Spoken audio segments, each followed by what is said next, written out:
है, जिसे देख कविता बड़ी खुश हो जाती है। जैसे ही कविता पार्लर से बाहर निकलती है, माया एक चुड़ैल में बदल जाती है। अब देखना तेरे साथ क्या होगा। बड़ा शौक है ना सुंदर बनने का। फिर अगले दिन जब कविता सोकर उठती है तो उसके नाखून बहुत लंबे हो चुके होते हैं। कविता ये देखकर एकदम डर जाती है। ये कैसे हो सकता है? रात तक तो ये बिल्कुल छोटे छोटे थे।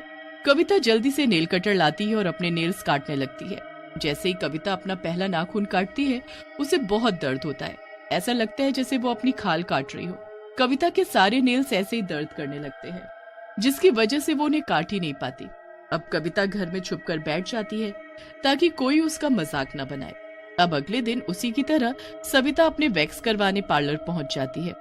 माया उसके बड़े अच्छे से वैक्स करती है।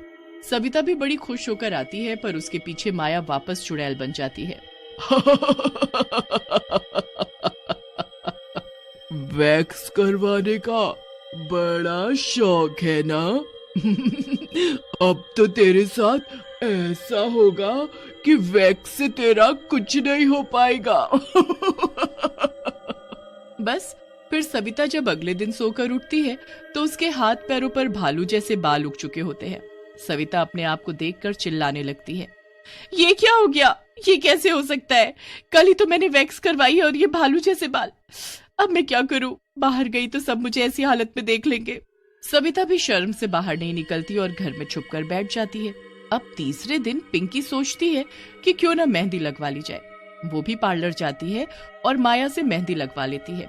मेहंदी लगवाकर वो जैसे ही पार्लर से निकलती है, माया फिर चुड़ैल में बदल जाती है और बहुत हंसती है। ये मेहंदी कल तेरे हाथों में क्या रंग लाएगी, तूने सोचा भी नहीं होगा।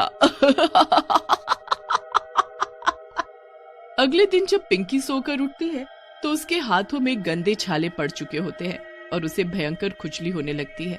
छालों की वजह से वो खुजा भी नहीं पाती और उसी वक्त डॉक्टर के पास भागती है।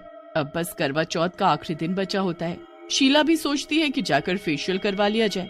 अब वो भी पार्लर आ जाती है। हेलो माया, मेरा अच्छा सा फेशियल कर दो जिससे मेरा चेहरा चमक उठे। हाँ, क्यों नहीं। माया शीला का फेशियल करने लगती है। फिर एकदम शीला की नजर सामने जाती है। सामने कोई शीशा ही नहीं होता। अरे, पार्लर में एक भी शीशा नहीं है।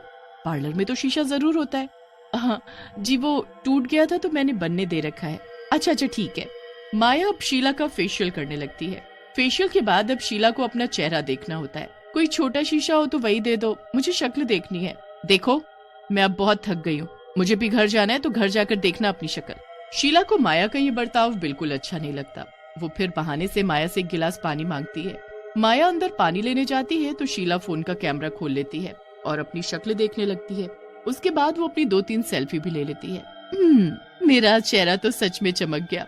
चलो, अब मैं कल आऊंगी, ठीक? शीला अपने घर आ जाती है और माया चुड़ैल में बदल जाती है। अब आएगा मजा जब तेरी शक्ल कल देखने लायक ही नहीं होगी। शीला घर जाकर आराम से फोन में अपनी खींची हुई सेल्फी देखने लगती है। शीला को उन फोटो में अपने पीछे कुछ अजीब सा दिखता है। शीला फोटो को जूम करके देखती है तो फोटो में उसके पीछे एक भयानक शक्ल की चुड़ैल पानी का गिलास लेकर खड़ी होती है। ये क्या है? ये कैसे हो सकता है? पार्लर में तो मेरे सिवा कोई भी नहीं था, फिर ये चुड़ैल, वो भी पानी का गिलास लेकर। ओ, अब समझी। पानी का गिलास तो मेरे लिए माया लाई थी। ये सब क्या चक्कर है? मतलब माया कोई इंसान नहीं बल्कि कोई चुड़ैल है। हे भगवान, अब मैं समझी कि उसका पार्लर रात को ही क्यों खुलता है। मुझे अभी के अभी सविता, कविता और पिंकी को ये दिखाना होगा। शीला उसी वक्त तीनों को फोन करके सबको बुलाती है। सब आने में आनाकानी करते हैं, पर शीला की घबराहट देखते हुए सबको उसके घर आना ही पड़ता है। शीला कविता के डरावनी चुड़ैल जैसे लंबे नाखून, सविता के शरीर पर भालू जैसे बाल और पिंकी के हाथों में छाले देख घबरा जाती है। बाकी सब भी एक दूसरे को देखकर सबसे पूछने लगते हैं तो पता चलता है कि ये सब उसी पार्लर में जाने से हुआ है। यही बात तो तुम सबको बताने के लिए मैंने यहाँ बुलाया है।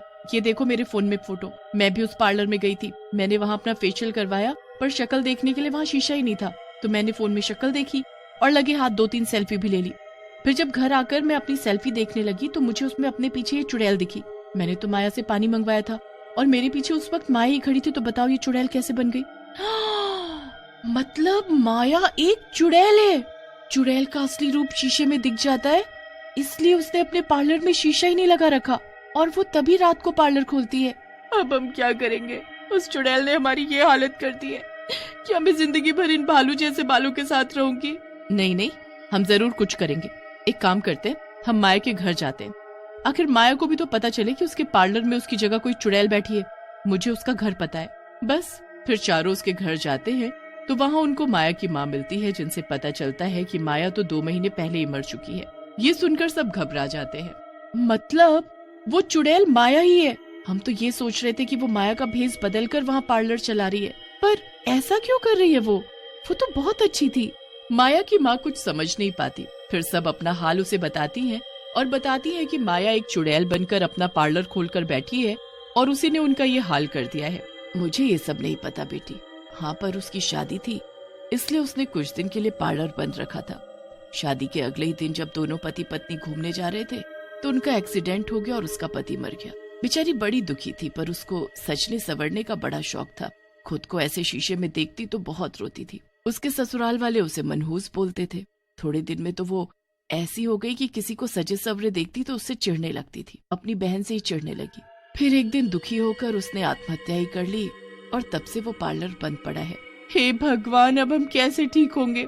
और वो चुड़ैल तो सबको हमारे जैसा बना देगी जो भी उसके पास जाएगा। हमें कुछ करना चाहिए। मैं नहीं चाहूंगी कि मेरी बेटी की वजह से किसी को ये सब झेलना पड़े। मैं जाऊंगी उसके पास और मैं करूंगी उसका अंत। फिर उसी रात माया की माँ पार्लर पहुंच जाती है। मुझे सब पता चल चुका है कि तू माया है, इसलिए मुझसे अपना असली रूप छुपाने की जरूरत नहीं है। इतना सुनते ही माया अपने असली चुड़ैल वाले रूप में आ जाती है। क्यों आई हो तुम यहाँ? चली जाओ यहाँ से। क्यों जाऊं? पहले तू इन सबको ठीक कर। इन्होंने तेरा क्या बिगाड़ा है जो तू अपना गुस्सा हर सुहागिन पर उतार रही है? अभी के अभी खत्म कर ये सब। नहीं, मैं ऐसा कभी नहीं करूंगी, कभी नहीं। सही बोलते थे तेरे ससुराल वाले। तू है ही ऐसी कि सबका बुरा करती है, और जब ये बात मैं उनको बताऊंगी कि तू मरने के बाद क्या कर रही है तो और कोसेंगे तुझे। मैंने अपने पति को नहीं मारा था, लेकिन अभी तो तू लोगों को मौत जैसी सजाई दे रही है ना, वो भी बिना वजह। जैसे तू ये सब नहीं झेल पाई और आत्महत्या कर ली, वैसे ये सब भी कर सकती है ना। जब इनका लोग मजाक बनाएंगे तब तू ही होगी इनकी मौत की जिम्मेदार, जैसे अपने पति की है। नहीं नहीं नहीं, मत बोलो ऐसा मुझे। बोलूंगी, हमेशा बोलूंगी, सबको चीख चीख कर बताऊंगी। नहीं नहीं, मैं सब कुछ ठीक कर दूंगी। जीते जी मैंने यही सब सहा है। मुझे मरने के बाद भी सुकून नहीं मिल पाया, तो अब तो